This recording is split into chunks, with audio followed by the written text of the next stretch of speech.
Dame Dollar. Blazers win again. They beat the Spurs 128 to 112 behind Damian Lillard. 37 for our dude, 8 assists, 7 of 14 from three. Not quite the 3-point barrage that he put on the other night, but good enough. And the Blazers have won 3 straight. They sit fourth in the West right now at 16 and 12. Yeah, and what was beautiful was that tonight we didn't need Damian Lillard to make 11 threes because his backcourt mate was pouring them in too. Anthony Simons, he was 5 for 9 from three and ended up with 23 points himself, which when we have Anthony and Dame both pouring in shots, and also able to collapse the defense, we just don't need Dame to put up such a heroic Herculean effort every night. And that's the kind of thing that's more sustainable. They came out with a game plan, San Antonio did, to keep the ball out of Dame's hands and to not make it easy for him to get threes. And the first quarter was kind of rough in that regard, but then he started to penetrate and get to the rim. And he had a couple of layups just right at the basket that were sweet. And that started to open things up for other guys. So, that was really good to see. A slightly different win than the last couple, even though the stats looked really similar. He was able to get it done in different ways. Yeah, and it's funny that you say that it doesn't take a Herculean effort from Dame. How normalized is 37 and 8? 37 and 8 is like normalized with Dame. That's Absolutely crazy. On 50% from three. I mean, Dame, he had a great game. He had some bad turnovers. I counted about 5 bad ones. Like all of them were really bad, dumb turnovers. But other than that, he was the steadying force that the Blazers needed. There was a stretch when Dame was out. Well, actually, I think Dame was in at the beginning of it, but Watford came in, and it was cringe-worthy stuff. Watford gave up a quick 7 points because he fouled a three-point shooter and left Keldon Johnson alone in the corner, just standing right next to him, but he was like lost. 7 points in about 20 seconds, and that cut into the Blazers' lead that they had held that whole game. Spurs cut it all the way to about 4, and I was getting a little nervous, but eventually we started to kind of play with our strengths. Grant was hitting some shots to keep him at bay. Simons was, and then started the fourth, it started to get a little shaky again, but Dame came in and steadied everything. He had about 3 assists, one to Shaden for a big alley-oop, couple to, Hart. Hart played really awesome in the fourth. And just kind of Dame came in and calmed everything down and said, nah, we're good. Don't worry. And we stretched that lead back out. Overall, the offensive efficiency over the last 5 games or so has been incredible. It's been awesome. I believe they've been the number 1 offensive rating over the past 5 games. And it's really shown out there. The big 3 of Dame, Grant, and Simons is just scoring at will. And it's just been fun to watch. It looks like how it did to start the season to me before the injuries started to take hold, where you got Lillard, Simons, and Grant really being the spearheads on offense, obviously led by Damian Lillard. And then it allows like the hustle guys like Josh Hart and some of those players off the bench, Winslow and Eubanks, etc., to kind of fit into their roles a little bit more. They don't have to do as much. And when they don't have to be the primary focus of the offense, they just benefit so much more, it feels like. With Dame playing, the Blazers are 11 and 3. That says all you need to know. Yeah, when they're good.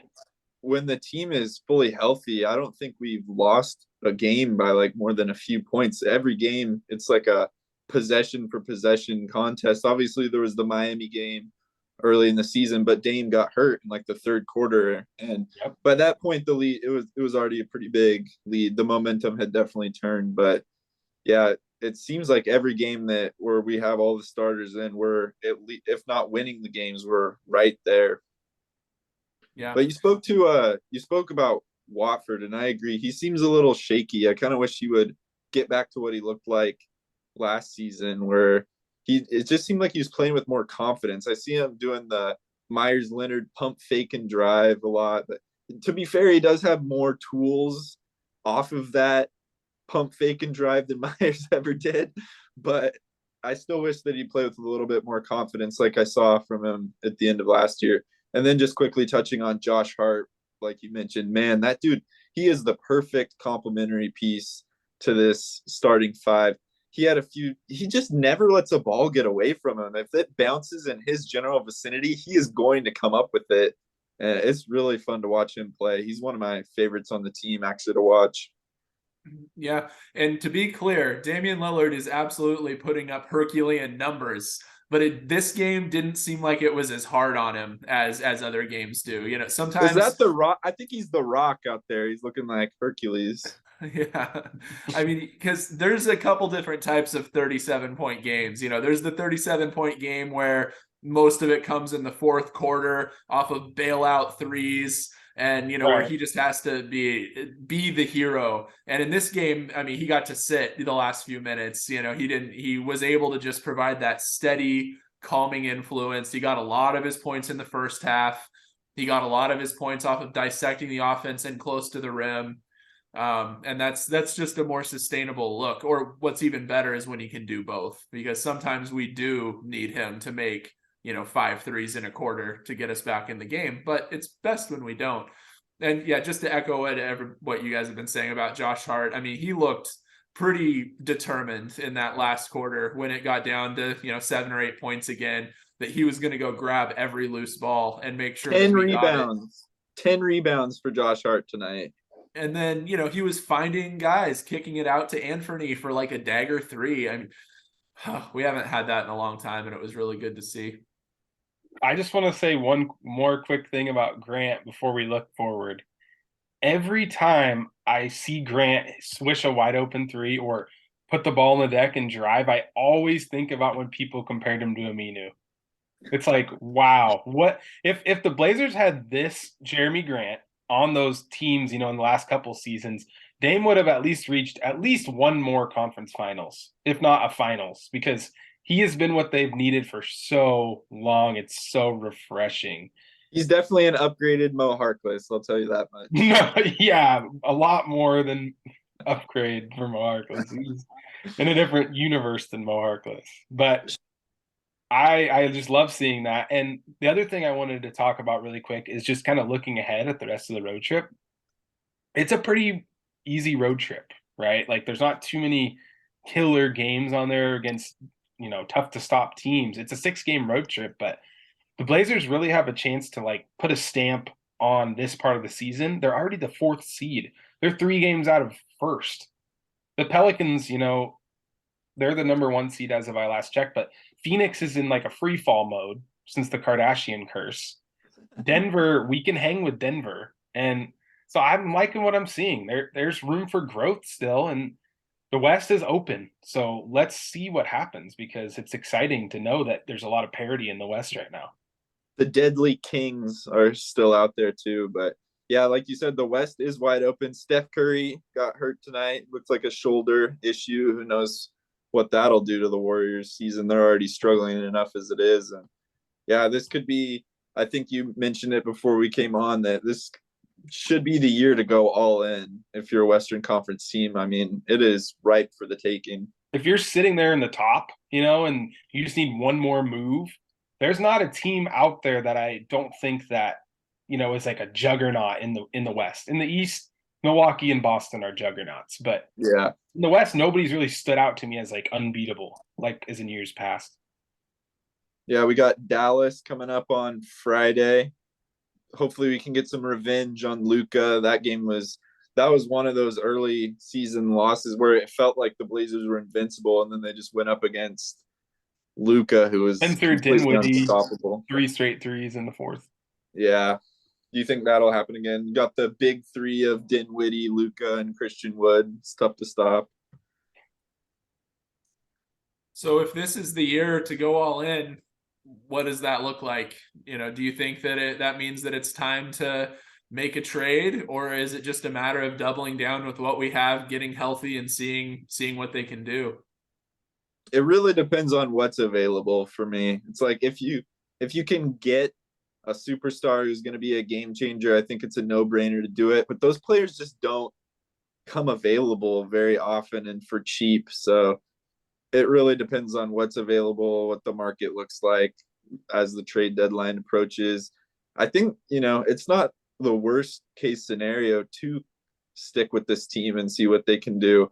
But if Jimmy Buckets becomes available and you can get him for, say, like Simons, Keon, and Jabari Walker or something like that, then I think you have to go for that all day. Yeah, and it would probably cost you, Simons hurts to lose. We talked about it before. And I wouldn't just throw his name into every trade again, because I like Simons. But for a player of Jimmy Butler's caliber, or even someone like Siakam, if Toronto struggles, that's another player I would consider moving Simons for.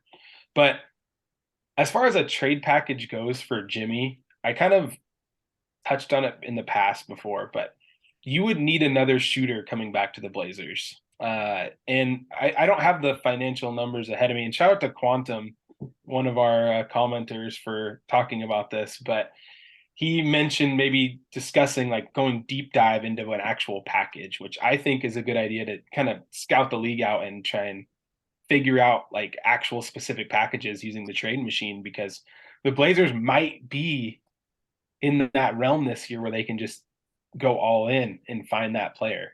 It has to be the right player. It has to be a game-changing player to throw Simons into the deal. Simons is not a throwaway player. He's not salary matching. He's not somebody you give away for anything less short of a superstar right now. He's the centerpiece in the deal. I don't think I would give up Simons and Sharp for anything short of like Kevin Durant, and that's a maybe. Because the Nets are like up now. They're in like the East. But just those two guys, like I think there's too much value there to.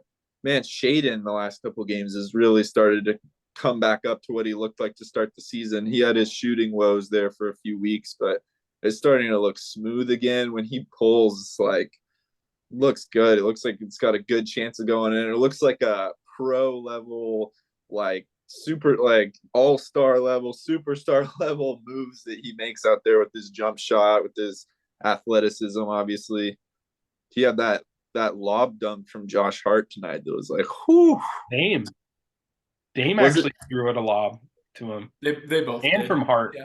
They both had one. But I think if Sharp projects as a 3-level scorer, and if he can improve his handles and just get a little bit more confidence, and fills out your body, those are all easy things to develop, and then he has the rest of the package.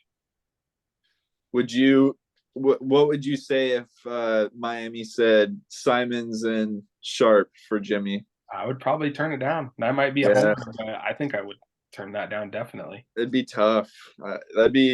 I feel like that might be what they end up wanting if he does become available. And I don't know if I could do it. I couldn't do it. It's a no from me, dog. Jimmy's too old for that kind of. Yeah. You can't give up all your young core. He fits into the Lillard timeline, though. He does. The only thing that matters. He does. You can't tell me a big three of Dame, Butler, and Grant would not have a chance to at least be like the number 1 seed in the West. Yeah, it would be like championship or bust, I feel like, at that point. But I wouldn't give up Sharp and Simons, no. No. It's our whole future. It's our whole future. And Sharp just has way too much upside. I want to see Sharp in 2 or 3 years playing with a Dame that's still, playing pretty well. Dame's not going to be washed up in 3 years. And Sharp could be at a point that's pretty impressive. And if we still have Anthony, even better. Although I'd probably have to seriously consider an Anthony for Jimmy kind of a scenario. But I wouldn't give up both of them either. What would you guys do? Would you guys trade Anthony and Shaden? What kind of trade packages would you guys look at? Comment below. Let us know. Our apologies to Mike Barrett. We ran out of time. Couldn't get him on the show today. But we'll get him on next time. See you later, guys. Bye.